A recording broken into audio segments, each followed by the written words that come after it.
Assalamualaikum warahmatullahi wabarakatuh. Kali ini saya akan membahas tentang jadi manajer siapa takut sesi kedua, yaitu manajemen ke bawah antara atasan dengan bawahan. Dari ringkasan jadi manajer siapa takut ini, saya bukan bermaksud mengajak teman-teman semuanya, para pemirsa, untuk membeli buku ini. Cuma saya hanya membaca dan saya ingin memberikan wawasan pada para pemirsa ini bahwasanya membaca buku ini juga bisa menjadi dasar untuk menjadi seorang bawahan ataupun menjadi seorang atasan bagi yang baru para pekerja ataupun baru menjadi seorang manajer. Mungkin ini sebagai motivasi karena saya sudah membaca dan ingin meringkasnya untuk disampaikan lagi ke teman-teman semuanya. Terima kasih. Mari kita saksikan bersama bagaimana ringkasan jadi manajer siapa takut. Selamat menyaksikan.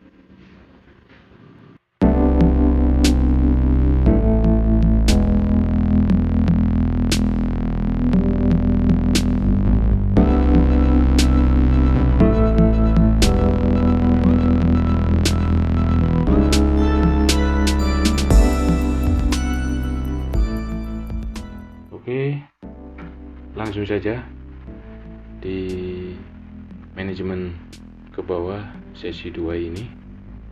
Untuk memulai jadi manajer, yaitu dengan memupuk rasa kepercayaan dari anak buah bahwasanya Anda ini bisa memimpin dan mempercayakan bahwasanya bawahan ini bisa mempercaya Anda, sehingga timbul saling percaya dan terjadi hubungan relasi yang baik. Dengan mempercayakan pada Anda, bawahan percaya bahwa sepenuhnya kegiatan bisa berjalan dengan baik. Berikan kesan Anda sebagai atasan, berikan kesan yang baik pada anak buah pada saat pertama, sehingga bawahan juga akan mempercaya Anda dan akan respect pada Anda. Ketika di lapangan, Anda juga ikut terjun ke lapangan, sehingga Anda bisa tahu keadaan lapangannya dan Anda bisa mempercayakan pekerjaan lapangan ke bawahan Anda dan Anda bisa tahu hal yang di lapangan. Tidak serta-merta Anda terus-menerus di kantor dan fokus pada komputer Anda, tetapi sekali Anda juga tahu kegiatan di lapangannya. Kemudian, hormatilah bawahan Anda. Dengan saling menghormati, Anda akan merasa juga disegani bawahan Anda dan Anda juga mengorangkan bawahan Anda. Gaya kepemimpinan Anda juga dengan gaya kepemimpinan Anda sendiri. Sesuaikan dengan gaya Anda dan tidak meniru gaya yang lain.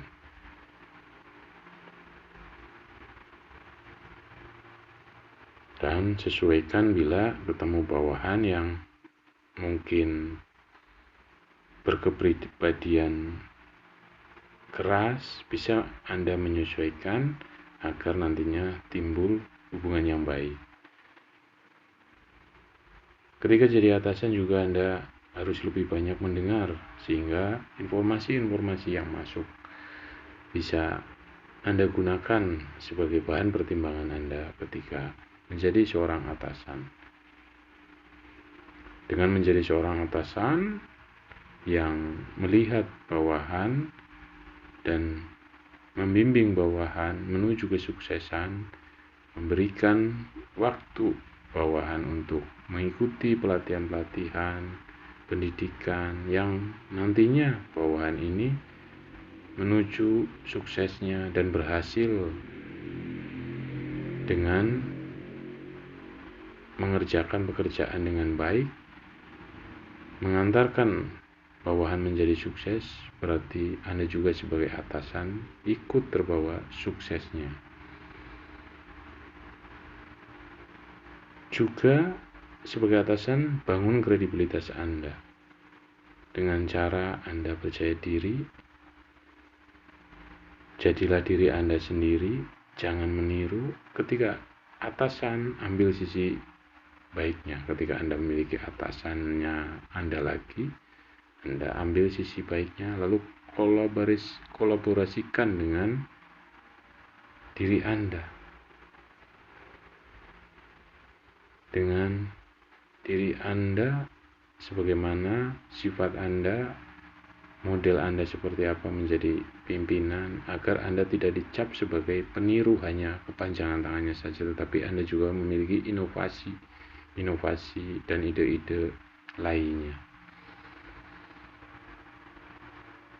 Untuk membangun kredibilitas, Anda juga harus jujur, Anda juga harus menyediakan waktu untuk sesekali berdampingan dengan bawahan Anda, agar bawahan Anda merasa dekat dan terjadi hubungan imbal balik, saling melengkapi Anda dengan bawahan Anda.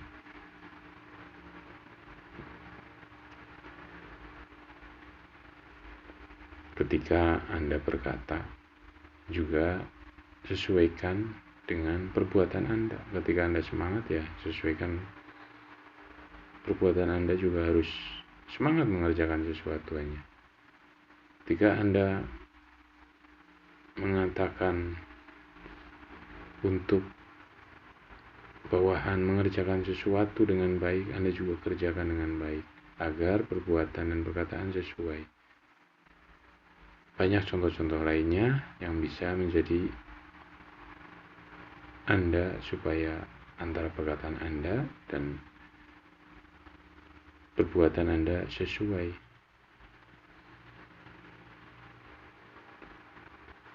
Untuk strategi terhadap bawahan juga memiliki strategi.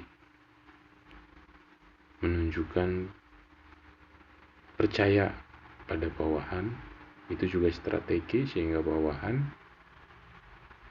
akan luas dalam mengerjakan pekerjaannya ketika Anda percaya.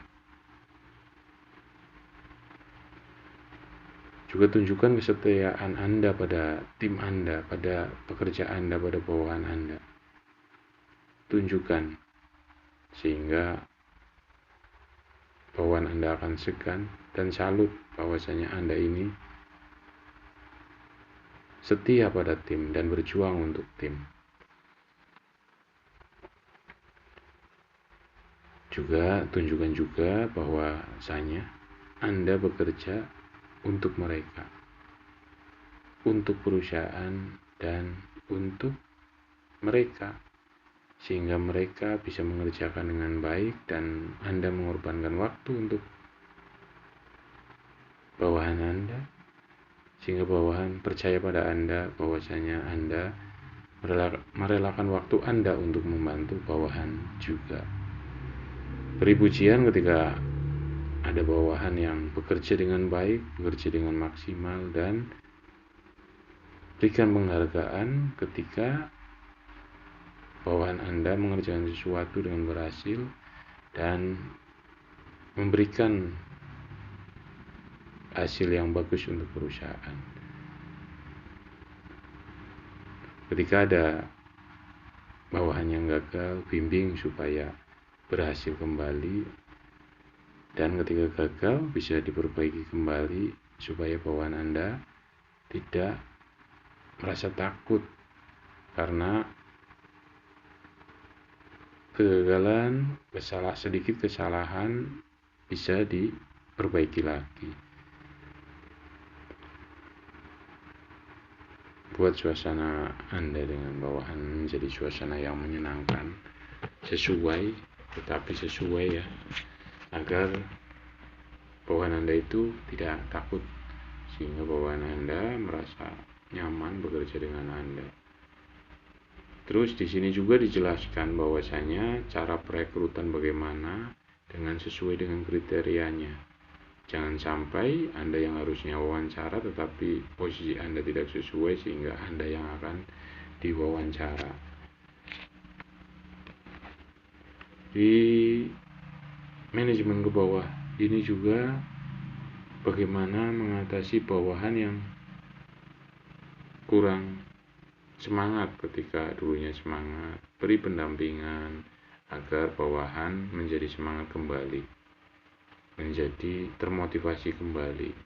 Apakah ada permasalahan ataukah ada kendala apa, dibimbing kembali agar bawahan Anda kembali menjadi semangat. Mungkin itu gambaran-gambaran dari isi buku ini. Semoga yang saya sampaikan ini bisa memberikan manfaat atau sedikit gambaran kecil dalam Anda untuk menjadi seorang manajer. Jadi seperti judul buku ini, jadi manajer siapa takut. Ketika Anda mau menjadi manajer, setidaknya ketika membaca buku banyak wawasan menjadikan modal Anda, dasar Anda, walaupun nantinya ketemu hal-hal yang lainnya untuk pengalaman Anda.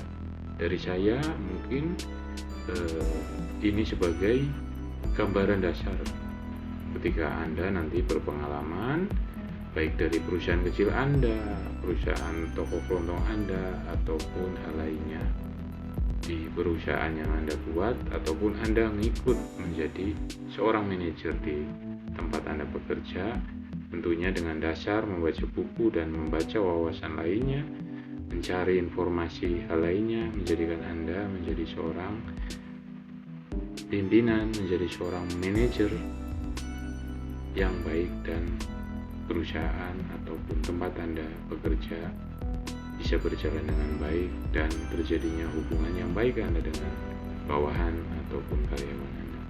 Semoga dari ringkasan ini, menurut saya jelaskan menurut versi saya dan lainnya yang dari saya, bisa bermanfaat buat para pemirsa, teman-teman semuanya di YouTube ini. Dengan seringnya membaca, seringnya menceritakan berbagi ilmu akan menambah keilmuan teman-teman semua. Semoga video ini bisa bermanfaat dan berguna bagi teman-teman semua. Dan bila memiliki kekurangan, mohon dimaafkan dan bisa komen untuk perbaikan YouTube kami. Terima kasih. Sekian. Wassalamualaikum warahmatullahi wabarakatuh.